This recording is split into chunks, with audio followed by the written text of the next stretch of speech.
Hello everyone, welcome. Thank you so much EGX for having us back. Welcome to EGX if you're here. My name is Anzi, or creatively Anzi, and this is... My name is Alan, aka Dark Knight, and I'm the researcher and she's the big boss lady. The founder of Melanin Gamers, and Melanin Gamers is a gaming community that promotes inclusion and diversity in the video games industry. So what are we doing today at EGX? Well, today we are talking about unconscious bias. So we're holding a panel session discussing why representation is so crucial in the gaming industry and how unconscious bias may be to blame. So, unconscious bias. Over to me. To understand what unconscious bias is, you have to, and how it can adversely affect the gaming industry from the professional standpoint, such as developers, artists, and shareholders, but also to the consumers, such as the content creators and the players and the community members. Bias is one of those words which you know what it means, but you understand what it means, but you don't know what it means, like dictionary definition. So that's what we're here for, because we're cool like that. So we're gonna explain what is a bias and the difference between maybe a conscious bias and an unconscious bias. So the dictionary definition of a bias is... Bias is an inclination or prejudice for or against one person or group, especially in a way considered to be unfair. That is the dictionary definition of what a bias is. So there's different examples of biases. So for example, there's affinity bias, confirmation bias, and authority bias. And there's also stereotype. But I think Alan can break it down as to what exactly, for example, what affinity bias is. All right, so affinity bias is the tendency to warm up to people who look like yourself, or they correspond with one of the identities that you hold dear to you or you identify with. So, for example, how that could hold sway in the gaming industry is if you create a game and you'll make someone look and talk exactly like you in a game. So, but in your head, you don't see anything wrong with that. But to the standpoint of the consumers, you could alienate other people who also want to purchase this game. So you have to be aware of everything that you're doing. We're going to talk about things that you can do to combat unconscious bias later on. But first, we want to describe the kinds of biases that we all share. This is not just a majority problem. We all have these biases, okay? So then there's the confirmation bias, which is a tendency to seek to confirm your pre-existing ideas and assumptions about a group of people. And I like flipping this one on its head. I like saying that, okay, for example, the statistics show that a lot of female gamers enjoy games like which are stereotypically typed as female games, like Animal Crossing and those kinds of genres, and Sims and that kind of genre. So you come across a woman who likes Animal Crossing. Oh yeah, there we go. I knew it. That's a female game. Yes. That's a confirmation bias right there. But better yet, where it can also be just as negative is that if you come across a female gamer who also enjoys other games that are not typically marketed towards her, you think something's wrong with them rather than your thinking, which is just as dangerous as the confirmation bias in its typical sense. And then also going from there, we also have authority biases, which is we trust and more often are influenced by people's opinions who are in positions of authority, yeah. Exactly. For example, if you're a student, you're going to take your teacher's word. Well, you should. Your lecturers, that sort of thing. It'll hold more sway to you than just a normal person in general. So anybody that tells you, that gives you an argument from an authoritative standpoint, I know this because I know better, that typically is the weakest form of trying to convince someone in our book. If anything, it should be they lead you using logic and facts and statistics, and also not forgetting that there's also the human element as well. We're not just computers out here. Yeah. So they use logic, facts and statistics to show you a specific trend, and then you yourself are led to the same conclusion as they did. Yeah. Okay? If you understand what I'm saying. We're also going to be discussing things like stereotypes. It's not bias in particular, but I feel like this is something that people should actually know the actual definition of. So a stereotype is a preconceived and oversimplified idea of a characteristic which typically is towards a certain people, certain person, or a certain situation. E.g., I don't know, like the stereotypes that are in some games. For example, the black character being aggressive and like the strongest character and that sort of thing, you know, he's the aggressor, and that's a stereotype that leads to a lot of black men as well. And so when you experience that in real life, that will have negative connotations. Exactly. And it's not just along the race lines. It could also be that the medic is always a female character, and that could also enforce the characteristic of females need to be protected because your medic is the weakest one on the team. So I was playing a game the other day where the medic was this big gruff biker man. I was like it took me back because it took me aback because I was like, oh my gosh, this is something I've never seen before. So that's kind of wild, but something as simple as that can change the entire dynamic of how I see medics from now on, because even though he's someone that still needs to be protected, his character design didn't seem like it in a stereotypical way, of course. So it's not, I wouldn't say it's not your fault. Well, okay, let's try this again. We all have biases that help us navigate the world because so much information is being thrown at us at any given time. So it becomes all too easy to group and categorize based on our experiences and education. That's why it can be so dangerous when we are misinformed or miseducated, or believe that our perception of reality is an honest and objective view of reality. Unconscious bias is actually much harder to determine, and tackling these inclination ideas occurring in the subconscious is certainly chasing a ghost, because you have that feeling. It's almost, and that feeling can sometimes be confused or coupled with an instinctual feeling. For example, you're walking down the street, you've been consuming a lot of media lately, and you've been reading a lot of blogs and all this sort of stuff, and this is targeted towards a certain demographic. And so when you meet that certain demographic, when you're walking down the street, something tells you, and you say this is your instinct or your feeling, cross the road, this person is dangerous. But is this person dangerous? And this is where things can get a bit sticky. Is this person dangerous because they look like they're dangerous? And when you say do they look like they're dangerous, it's what you've been consuming, that people like who look like this person are dangerous people. And so when you see them, you're like, that's a dangerous person. So that is where your unconscious bias is coming in, whereas you're getting a lot of media telling you these people are dangerous. So when you see them on the street, that person must be dangerous. And you mistake that sometimes with a feeling of being unsafe, when really you have to, I'm not saying you go down dark alleys and chase like that. You don't look too dangerous to me. Yeah. It's just waiting 1 second and thinking, is this person, where is this feeling coming from? You have to challenge those feelings within you, because some of those feelings, yes, sometimes they are valid. That person might be dangerous, or some of that is your unconscious bias, and really that person isn't dangerous, but because you've been consuming a lot of media and a lot of these things telling you that person is dangerous, that's why you think that way, you know? Yeah. And this is not just walking down the street, this is the hiring process as well, you know? Someone walks in, they're from a specific demographic, no, they don't look like the right fit for our company. Those are dangerous words which are really, really, really, really unsafe for the work environment, who you're hiring and things like that, which is why unconscious bias plays a really big role in terms of the gaming industry and trying to really diversify it as well. And the problem that we're having from like the grassroots hiring process, even people getting into it as well. Like my sister said, unconscious bias isn't something that can be tackled in a day. There is no workshop you can go to and then suddenly you're cured and then everything's okay. It's a constant battle. Although do go to that workshop. You are constantly challenging your own beliefs and your own objective views to further yourself and create a better environment for everybody. So like my sister said, the first step is actually recognizing that we all have unconscious biases. We all do. Like, you can't live in this world and consume media and not have any kind of biases towards any kind of inclination, okay? So that's the first step. The next step is to challenge and question your own beliefs, even to the most fundamental level. So I remember, I'm going to be a little bit ashamed of myself. I remember I was walking down the street one time. When I go to get my hair cut, I go to my barber. It's an experience. So I always like walking there and taking my time. As I was walking there, I looked across the street and I saw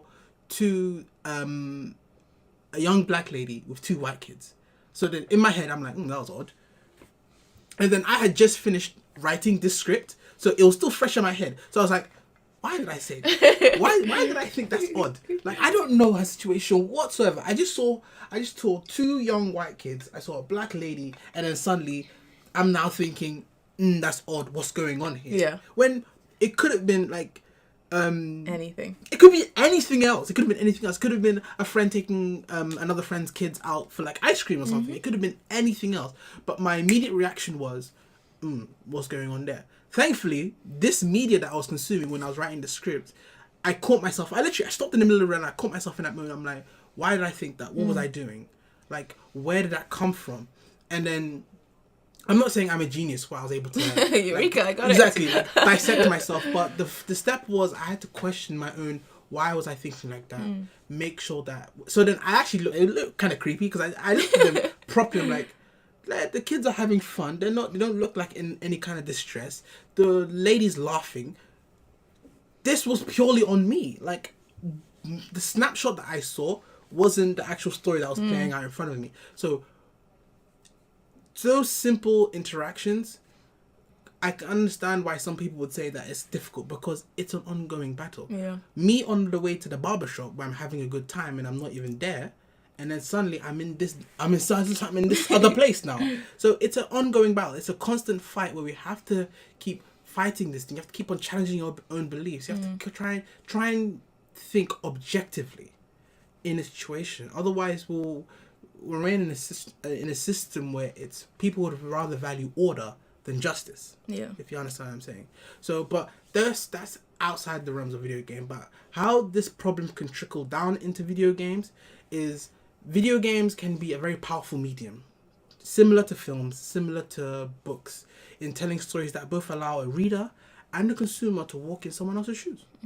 And like films and like books, sometimes people can base their opinions off those as well. Yeah. We consume a lot of media. And whether we like to admit to ourselves or not, no one's exempt from this. I don't care how much of a genius you are. And it affects you and it influences how you think as well. It's human nature. What we see and what we see will influence us. We can't help it.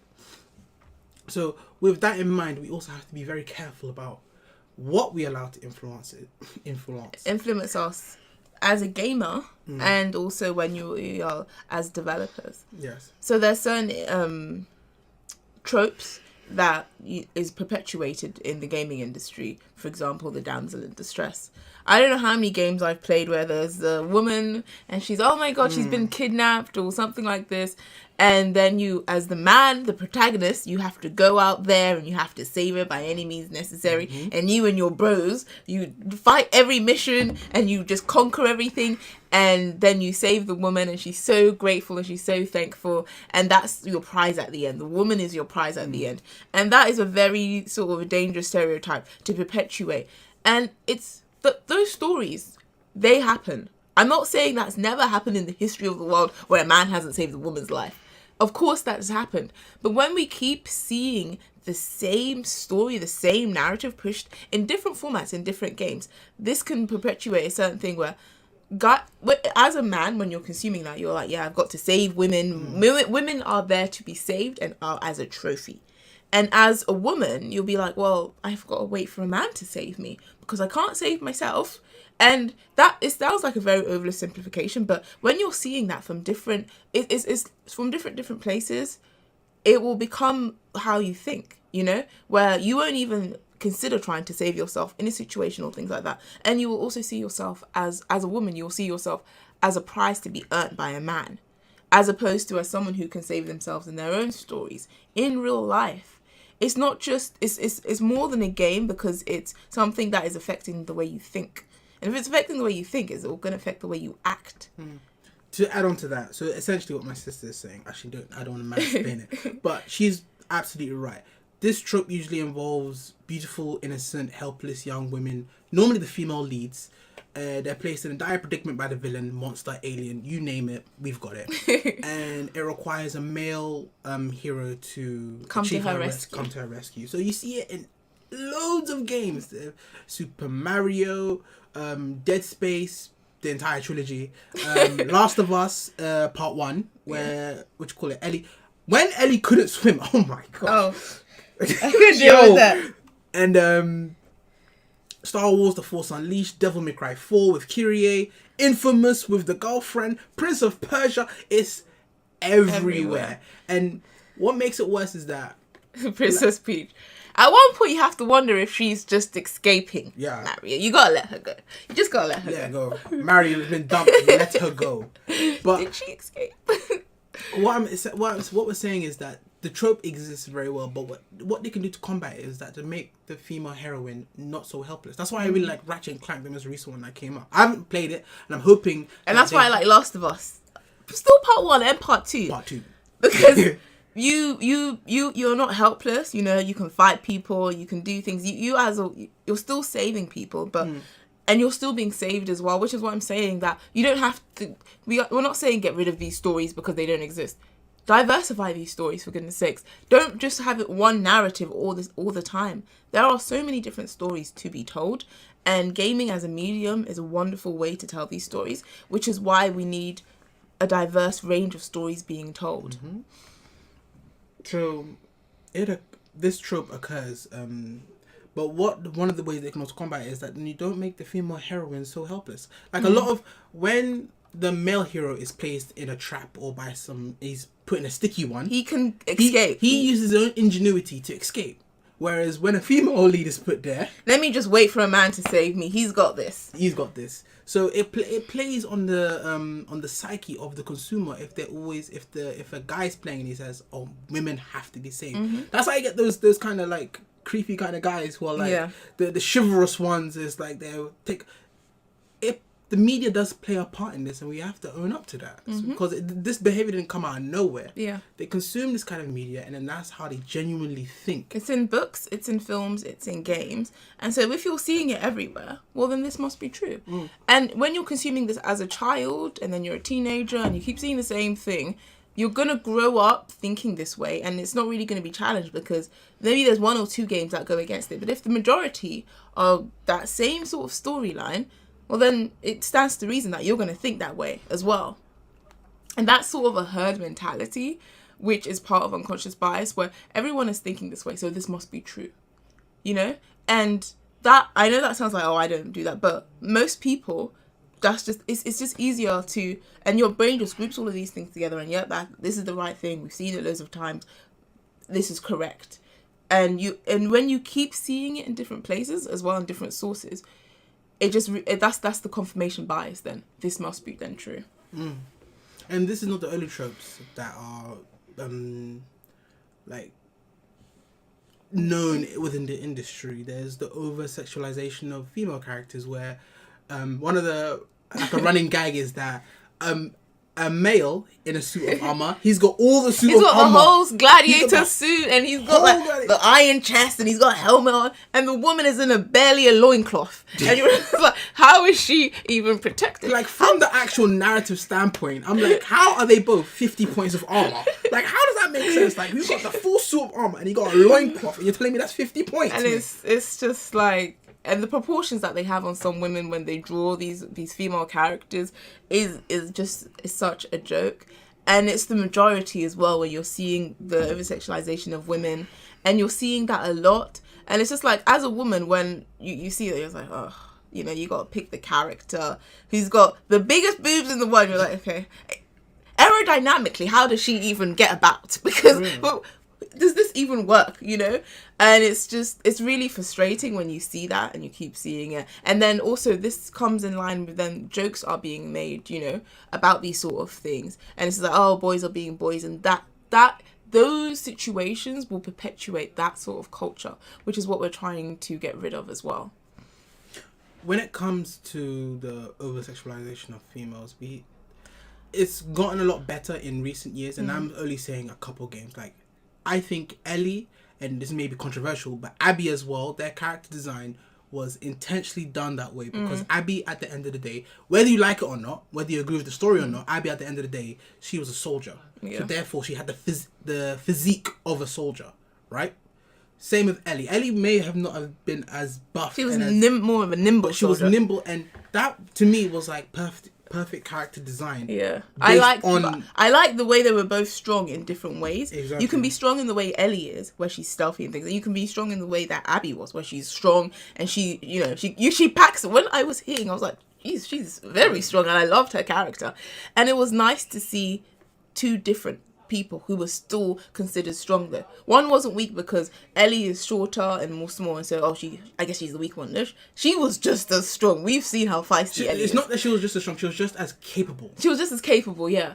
But I'm saying strength was in different ways. That's what they showed. I love that they showed that you can be strong in different ways. You know, you don't have to be a buff hench person to be strong. You can also, but you can be that way too. So, however you feel about the game, you gotta say, hats off to good character design can go a very long way, especially when it comes to diversifying the gaming industry. Because whether we like it or not, there was a lot of conversation about that game, but that game, I'll tip my hat off to them. They did an excellent character design, and based on what the character was meant to be and what they were meant to look like. Yeah. So that was always great. I always love seeing that.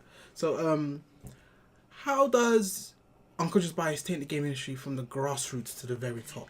I feel like from the grassroots, when your character creation is not easy, the amount of research and understanding that goes into every character, even the generic ones, is a lot. We're not, like, the devs do not have an easy job, you know, when they're creating this, either mammoth games or even small, any game that we have spoken to indie developers who, it was a one-person team and they were doing everything themselves, to big studios where it's just like 100,000 of people are working on this one game.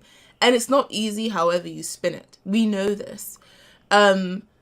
Then from there you build their personality, appearance, and position in the story. So sometimes this research can be based from a confirmation bias. So how you're developing a character. So this character is black. So they sound like this, and they speak with slang, they walk with a swagger, and that sort of thing. And this is how I know that. From your standpoint, as a developer, you see, this is how black people act, you know? They should know about Harlem or Brixton. If they're a Londoner, they're, you know, they've got that street slang on. They're a roadman. Deep Camden. Deep Camden. Or somewhere in South. And that's what you think that all black people must behave like there. That's why when you get characters who are researched right and the culture was actually represented respectfully, and honestly, we all... They are celebrated so much, you know? Bangalore, shout out to you. I absolutely love Bangalore, and Alan is a huge fan of Doomfist, who was researched to the gods, you know? And also Baptiste as well. It's nice when the representation is done right, but sometimes it's exhausting when the representation is almost done right. You know, like Clash from Rainbow Six, where it's just like an angry black woman. And you're like, oh...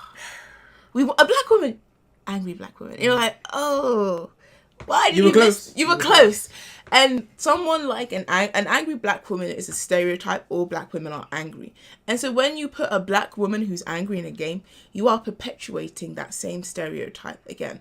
So someone's playing this character, she's angry, she's feisty, and yeah, that's how black women behave. And you're reading something, an angry black woman in your seeings, and then you watch a film, and you see a black woman in real life. How are you then? Your brain has absorbed all of that information. That's an angry black woman. The woman hasn't even spoken to you before, but already your mind is like, she'll say something. That sounds a little bit angry to me. Yeah. Or, she's nothing like what I thought she was going to be like. So so you have to challenge those things. So that's why we're saying the grassroots, from the people who are playing it and developing it. Why creating characters like that is very important. Now, I'm not saying no black woman is angry. Of course, there's loads of black women who can get angry. Black women are people. Everyone gets angry sometimes. But if we're only ever seeing angry black women, that is perpetuating that stereotype, which is why we diversifying the industry is best. Because, for example, if there was a black woman on the board who was developing a character like Clash, they might have said, don't make her like that. Or if you're going to do that, you have to add this, and that to it as well. But if you've got a team of, stereotypically, when we're seeing the figures from Yuki, majority game developers, white, cisgendered male, this is a perception of what they think black people look like, you know? How much research has really gone into the game that you're developing, how much research has really gone into the character that you're creating, that you create something based on your preconceived notions, and your preconceived notions is going to be just like your friend who's just like you, and then their friend who's just like you. So all the developers in the room have one hive mind, and you're just like, yeah, that sounds about right, and let's ship this game. And it just comes down, you're like, well, what is this? And who was in the room when this was getting decided as well? So what my sister's alluding to is we have to be, when it comes to developing characters, unless, I don't know, it's maybe slapstick comedy, when it comes to developing these kind of characters, I've seen it in multiple mediums where the character's racial identity is not their only identity. They've become a more fully fleshed out character. Yeah. A lot like my sister said, Doomfist from Overwatch and Baptiste. They weren't just the black character. They were, or Doomfist is the head of talent, but we won't get into the law specifics of Overwatch. But I've also seen other mediums like I don't know how many people know this, but Brooklyn Nine-Nine, Captain Raymond Holt, he's a gay black police captain in the NYPD. But his gay identity and his racial identity, it comes up in the show, and they talk about it because this is obviously how he would perceive the world. But it's never just that. He's never just the black captain or the gay captain. He's a whole lot more. He's a person, and those are part of his that's being gay, being black, being all sorts of things. Is part of what makes him a whole person. Exactly. And that's the struggle when they create a black character, where as opposed to they create a character called Sarah. Sarah likes cooking. Sarah's black. Sarah likes jogging. Sarah likes doing. Sarah being black is one of the things about her. It's not the whole thing about her. And so that's sometimes the dangers of when they create a black character, where it's just like they talk about being black and this is the blackness and black blah blah blah blah blah blah black black black. And we're not saying there's not space for those stories. There are spaces for those stories, but whenever we see a black character, it's a black character. It's not, we're introducing this new character, John. Oh, we're introducing this black character. Blackity, blackity, black, black, black, black. And it's just like, well, what else about them? Aside from the fact that we know they're black, because you just said that so many times. But what do they like to eat? What do they like to do? What are their abilities? What's this? What's that? What's that? And that's sometimes where it's gotten so wrong, where representation for representation's sake is sometimes just as harmful. The tokenism is sometimes just as harmful as when we're not represented. Because when we're not represented correctly, then you're just perpetuating the stereotype. And that is just as much harm as when we're not represented at all. So we have to be represented correctly. And it's not such a Herculean effort to be represented correctly. We just want to be represented like all the other characters on the roster. All the other characters are characters. You don't say, this is our introduction to our new white character. You just say, this character's name is this, and this is their abilities, and this and that, and this and that. But I feel like when it comes to diversity, it's such a, we got to make sure that it's the diversity talk. It has to be approached in obviously that should be in the back of your mind that we have to treat this carefully, but it should be approached the way you approach other characters, where they're well-rounded, they have a backstory, they have this, they have that, they have this. And I will say Apex is a game that does that very well, where you have characters. Some of them are from different places in the world. And obviously in the Apex lore in the universe, but you can see that they're from Earth.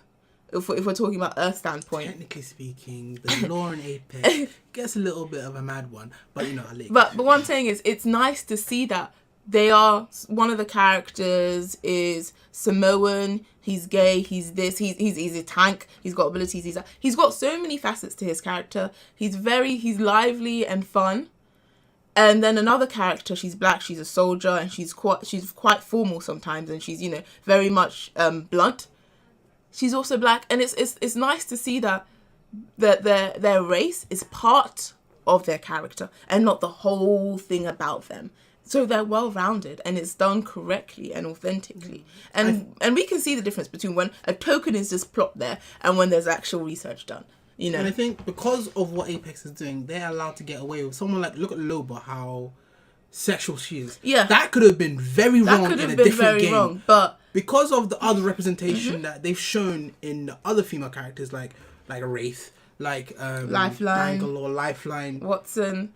There are women who like being... they're open with their sexuality, they like being sexy. And that's fine. And I feel like that's when the argument of, you shouldn't sexualize any woman. No, that's not what we're saying. We're saying stop over-sexualizing women. Why is every character in a loincloth? Not all women dress like that, please. There are some women who don't mind dressing that way. Each to their own. But when we literally, that's all we're seeing. I mean, come on. You know, first of all, it's not even realistic here.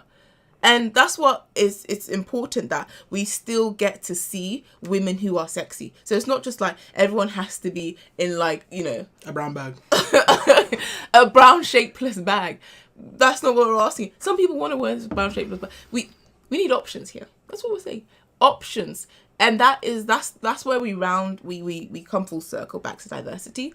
This is why it's important, one, to challenge your unconscious bias, and two, to diversify actual content that's being produced by the gaming industry. The diversity is at different levels. It's the content creators, so the people who like are influencing marketing these games. So when we see a game and there's like different influencers, oh, let's play this game together, they have to be diverse. The people representing the games have to be diverse. The people developing the games, because you actually create a better game in that way. You know, someone will bring, for example, the Doomfist character. Maybe one of the people who was on the developing board was like, actually, I've just traveled from Congo or from Nigeria or from here or from that, and I just read up that there was this happening. We can add it to his character. You know, and if you didn't have a person who just traveled from there, then you wouldn't, that piece of information that would round the character off would be. If you have everyone who thinks the same, talks the same, acts the same, you're going to get the same opinion across the board. You're going to get a pretty bland game. But if you have people from different areas, it's actually, the research shows this. When you diversify a company from the ground up, it tends to make more money, because then it will then go on to attract a more diverse consumer base. But like my sister was saying, and don't you guys? So that's the shareholders talk. It'll make more money. Literally, it'll make more money from the consumer standpoint. People being represented, it means everything to you.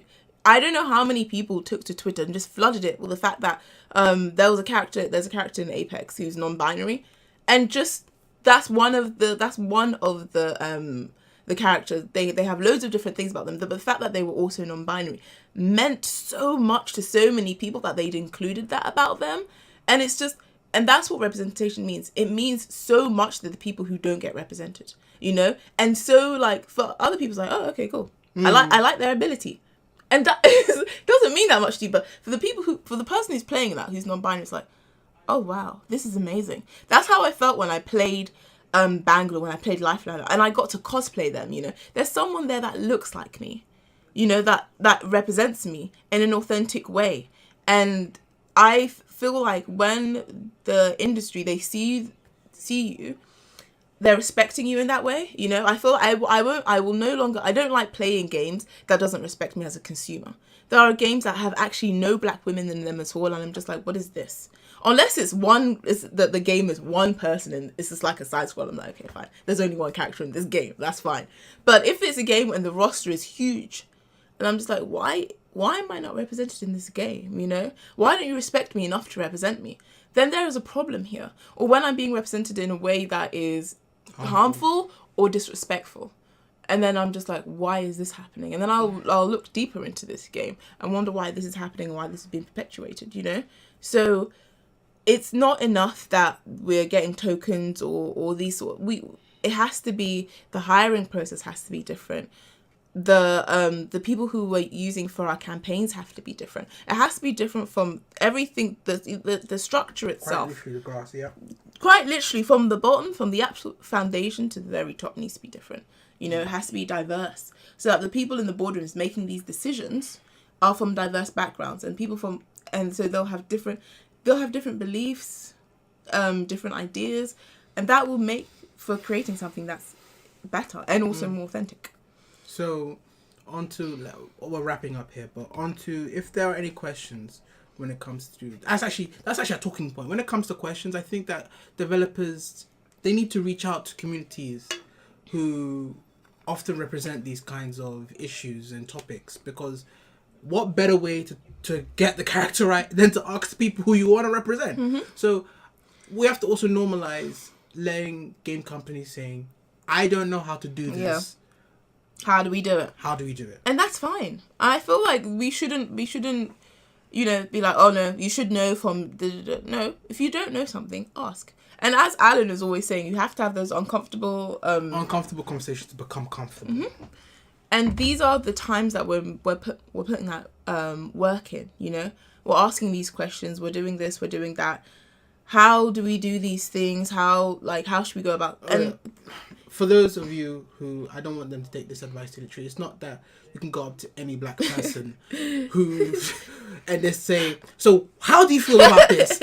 And why do you feel about that? Not every single black person is an activist when it comes to black. Sometimes, or should be either. Sometimes they just want to relax and go about their day. When I put on this jumper and I'm recommending gamers, this is me putting on my uniform and telling you, come to me with questions. Mm-hmm. Let me know. I do my best. I sit here and I do the research. I make sure I get it right, to my best of abilities. I'm not perfect.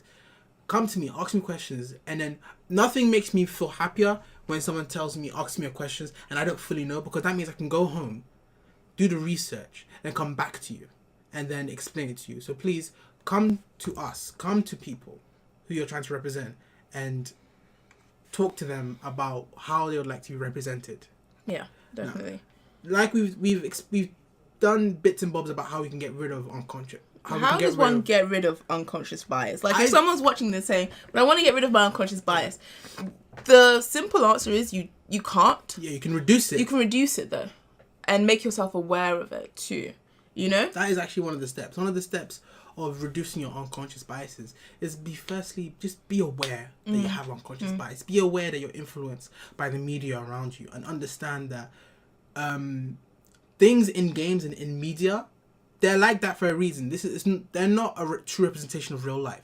That is someone's idea of representation of real life. It's not an accident that in Game of Thrones all the barbarians were of Asian or Arabic descent, and all the knights were all white. It's not by accident that was like that. That was someone's idea of what it was meant to look like. Yeah, of what a barbarian meant to them and what a knight meant to them as well. Even though, historically speaking, Arabs have probably, the Ottoman empires have probably one of the best formations and militaries in the world. But that's what I don't want to I don't know what you call it. Go off topic. But so the first step is to understand that we all have biases, and we all can do our best to reduce it. The second is to... And question those biases as well. Like, I'm not saying that everything I've read is wrong and this is out, but just take it's literally that pause of, first of all, the unconscious bias training. I definitely recommend that. And it'll just open your mind up to this article that is written. So I won't name it, but we all know that certain news articles have skewed perception to certain football players and things like that. And when you're reading it, you're just like, how you can clearly see that the person writing this article does not like who they're talking about, and this is not written objectively. Those are the sort of things that you have to try to open your mind up to. Why is this happening? Why? Like, it's the questioning, you know? Why did I just think that about that person? Where did that idea come from? You know, I'm watching this thing on TV, and this character that always comes on is always this way. Like, those are the little things from once you realize unconscious bias. You're like, let me just consider that. Let me just consider this. Let me just consider that. Let me ask myself why I'm thinking that way. Having an open allows you to open up your mind to more possibilities that you didn't think that you would believe before. And have honest conversations with yourself and with other people as well as to, why do you really think that way? And it's fine if, like, you're uncomfortable in the beginning of, it's okay. No one likes... I'm not saying it will cause conflict, but if it does, it's better to have the conflict now, because in a controlled environment. Exactly. Don't just go up to people and rip be someone's head off. Like, don't do that, please. I just realised you're very angry and you're very... Like, don't do those things. Just with people you trust, or people who are perceptive or open to these conversations, have these conversations, you know? Like, I've always thought this way about a certain demographic. I'm going to try and challenge that and wonder if these are correct. And maybe not all these people are... I'm not saying all the black women you will meet will not be angry. Some of them will be, of course, but it's the challenging of... Especially when you label all, which is, I think, is the craziest thing, when you can label an entire demographic. All of you are like this. Statistically, that's not even possible. If we're going statistically, that can't even be possible. So you have to just keep challenging those things about yourself and how you think, and also about how you have to hold yourself accountable and try and hold other people accountable too. Why did you just say that? And not in a hostile way, just in an open way, like, oh, how come you think that, and how come you think this, and how come you think that? And oh, I think this and I think that, and da-da-da-da. So it's a back and forth as opposed to a hostile. And don't you think that, like, I'm suddenly so wise right now and I have all the answers to you. It's just like, simmer down. Let's just have like open conversations, you know. And I think that is the first steps into lowering your bias. And then going on with that, you have to understand that this is an ongoing thing. And you can never turn it off.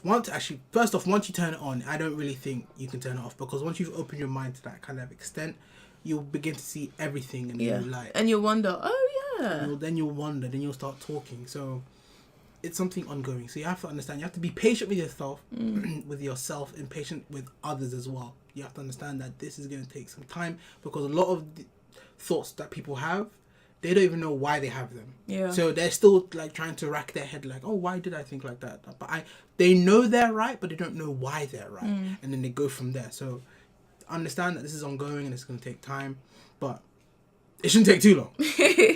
But understand that you have to be patient when it comes to these kinds of with yourself and other people as well. Like, if you figure it out, like, this is unconscious bias, that's, don't then expect everyone else to be suddenly caught up to it as well. So be patient with yourself and also other people, you know? Yeah. I think that is there a change in when it comes to a change in the tide, in terms of we've spoken about a lot of games and how some of them are right now and some of them have been. Some games where it's like, okay, yep, that was my bad. For part 2 or whatnot, we're gonna make sure that we diversify this thing. And I'm sometimes in two minds about that. Sometimes I think, is this performative activism, where they're just like, oh no, we've been caught out, let's fire everyone we have and hire, like, here, you're black and you're this person. It's like, okay, don't do that. I think there is, in terms of a change in the tide, I think there is a change happening. Sometimes it's slow, and sometimes it's like, oh my god, that was very radical. But the overall change is for me, it's kind of baby step-ish, and I wish the change was happening a little bit faster, but I do think we are going in the right direction. We are going in the right direction in terms of some of the new games that I've seen coming out. The representation in them there's a new game called Redfall.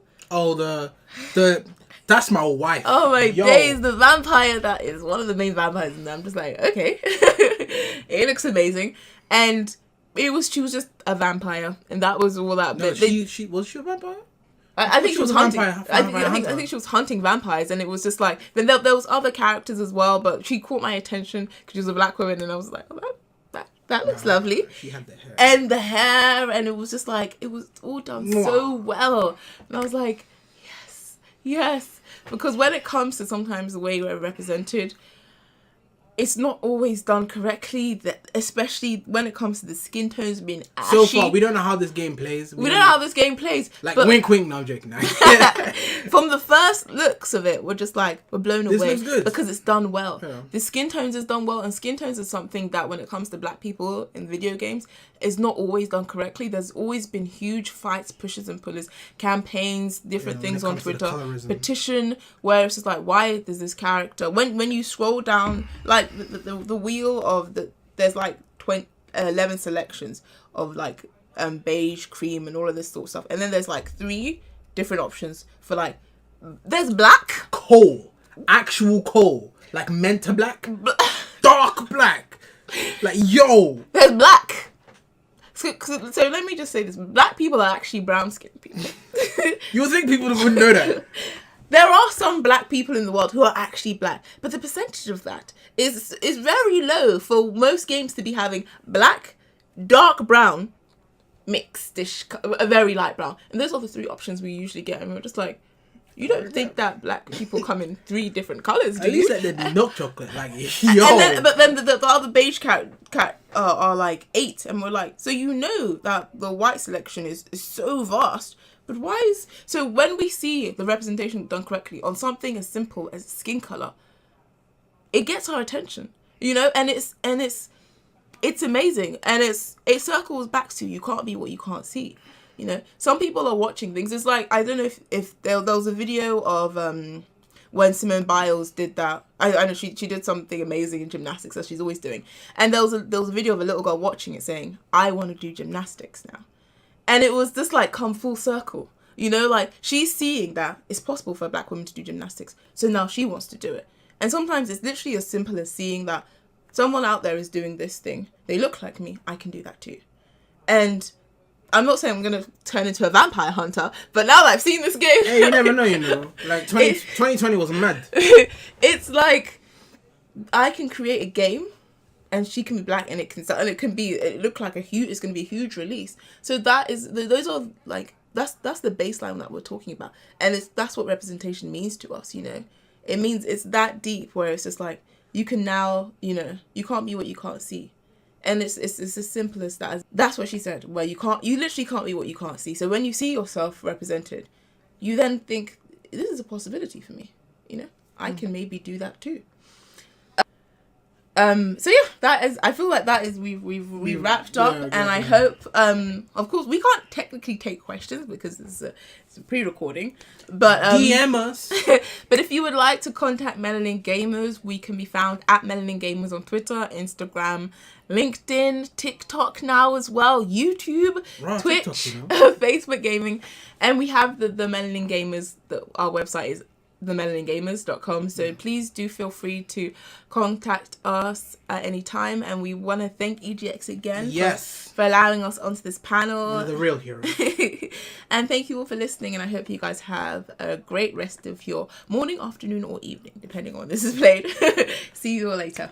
Peace.